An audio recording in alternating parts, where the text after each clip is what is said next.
Hello, everybody. Day six of 10 on tips and tricks for parents of youth sports. Today, this is Dave Emiott. Beyond the Finish Line is the book. Hopefully, you guys check that out. Today, we're going to talk about letting the coaches coach. Have you ever heard of a get back coach in NFL? It's a big, strong. Usually, it's the weight room guy who's getting the coaches back. I had my son on a baseball team when he was a kid. He was a local travel baseball team. He was a great transformational coach. He did a great job, and I wanted to get involved as much as I could. And he said, "Oh, coaches, parents, I need somebody to be the first base coach." And they picked a first base coach, and it wasn't me, the track coach, and we need somebody to be a third base coach. And I raised my hand, and he's like, "No, I'm going to pick him."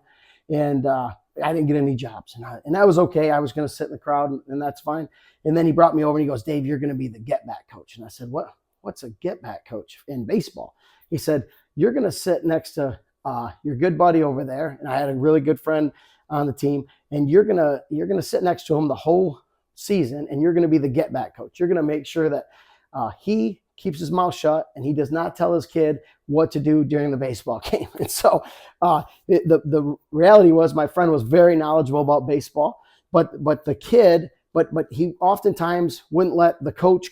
He would look over, what pitches should I throw? Should I swing or not? He was always looking over his shoulder because, let's not forget, the most important person in their whole world is their parent. They love them. They want your approval more than anybody's.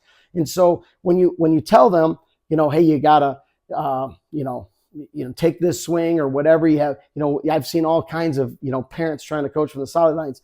It's important to let the coaches coach. Coaches are learning something from every decision that they make. And you know what? It's easy to be the Monday morning quarterback. Should have thrown there, should have ran the ball there.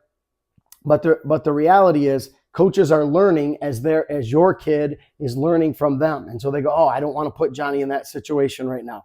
And if you're making your kid choose who they're going to listen to, they're probably going to listen to a parent. If not, they get in the car and then they have to deal with that. So let the coaches coach. Let them do their job while they're out there. If you want to be involved, if you want to be a coach, you should apply. You should throw your hat in the ring and try to be that transformational coach that we're all looking for. But in the end, let your coaches coach. Let them do their job. That's why you asked them to coach the team to begin with. Dave Emiott, Beyond the Finish Line.